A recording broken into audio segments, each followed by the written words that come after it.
दोस्तों, स्वागत है आप सभी का ऑल इन वन नॉलेज में। तो जान लेते हैं आज की ताज़ा खबर। चलिए चलते हैं पहली और बड़ी खबर की तरफ। कोविड-19 से जंग। भारत में कोरोना के मामले 1 लाख के पार, पर अभी भी बाजी हमारे हाथ में। भारत में कोरोना के मामले 1 लाख का आंकड़ा पार कर गए हैं, लेकिन इसके बावजूद भारत की स्थिति दुनिया के कई विकसित देशों से बहुत बेहतर है। लॉकडाउन के नए चरण में कोरोना पर यही नियंत्रण बनाए रखना बड़ी चुनौती है। भारत में अब तक 100,161 लोग कोरोना से संक्रमित हुए हैं और 3,144 लोग अपनी जान गंवा चुके हैं। दुनिया में कोरोना से प्रभावित देशों की सूची में भारत की जगह 11वें स्थान पर है। पहले नंबर पर है अमेरिका और दूसरे विकसित देशों की तुलना में भारत में कोरोना से मरने वालों की संख्या अभी भी काफ़ी कम है। चलिए अब जान लेते हैं आज की दूसरी बड़ी खबर। लॉकडाउन में भी पूरी सैलरी देने के गृह मंत्रालय के आदेश पर सुप्रीम कोर्ट ने रोक लगाई। कहा, आखिर कितने दिनों तक वेतन दे सकती हैं कंपनियां। लॉकडाउन की अवधि में प्राइवेट कंपनियों को कर्मचारियों को पूरी सैलरी देने के आदेश पर सुप्रीम कोर्ट ने रोक लगा दी है।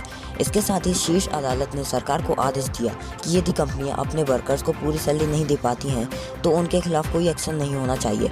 कर्नाटक स्थित company fix PACS private limited की ओर से दायर याचिका पर सुनवाई करते हुए सुप्रीम कोर्ट ने यह आदेश दिया है।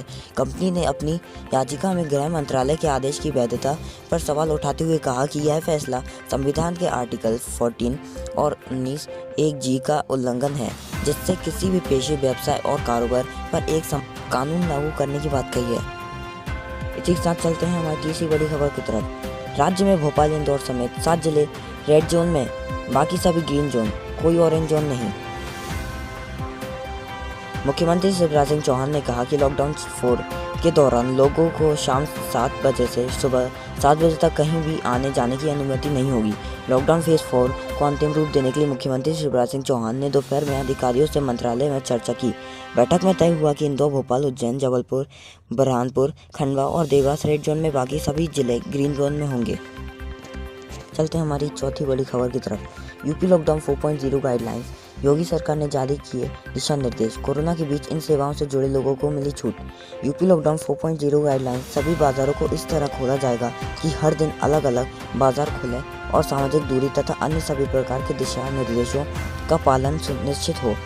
मुख्य सब्जी मंडी अब सुबह 4 बजे से 7 बजे तक खुलेगी। फल और सब्जी मंडियों को बड़े तथा खुले स्थानों पर स्थापित कर सुबह 8 बजे से शाम 6 बजे तक आम लोगों के लिए खोला जा सकेगा। चलते हैं हमारी अगली बड़ी खबर की तरफ। साइक्लोन अम्फान 21 साल बाद भारत से टकराएगा महातूफान। 1999 में गई थी 9,000 की जान। कोरोना वायरस महामारी से जंग के बीच चक्रवाती तूफान अम्फान भी देश में तबाही मचाने को तैयार है। मौसम विभाग के मुताबिक चक्रवाती तूफान अम्फान आने वाले कुछ घंटों में विकराल रूप लेने वाला है। न्यूज़ एजेंसी ANI के मुताबिक सुपर साइक्लोन से निपटने के मद्देनज़र ओडिशा और पश्चिम बंगाल में तैयारियों का जायजा लेने को लेकर कैबिनेट सचिव राजीव गौबा ने आज राष्ट्रीय संकट निगरानी समिति की बैठक की। इसमें उन्होंने राष्ट्रीय आपदा राहत बल और रक्षा बलों की तत्परता के अलावा बिजली और दूरसंचार विभागों को किसी भी आपातकाल स्थिति से निपटने के लिए तैयार रहने का निर्देश दिया गया है। 20 मई की दोपहर या शाम तक आएगा चक्रवाती तूफान। मौसम विभाग के मुताबिक शक्तिशाली तूफान अम्फान के बंगाल के उत्तर पश्चिमी खाड़ी के ऊपर उत्तर पश्चिम की ओर बढ़ने और पश्चिम बंगाल के दीघा और बांग्लादेश के हटिया द्वीप तटों को पार करने की संभावना है। बताया जा रहा है कि 20 मई की दोपहर या शाम तक यह चक्रवाती तूफान 165-175 किलोमीटर की रफ्तार से बढ़कर 275 किलोमीटर की रफ्तार में सबसे विकराल रूप में आ सकता है। इसी के साथ हम विदा लेते हैं। मिलते हैं अगले वीडियो में और हमारे वीडियो को लाइक और शेयर करना ना भूलें।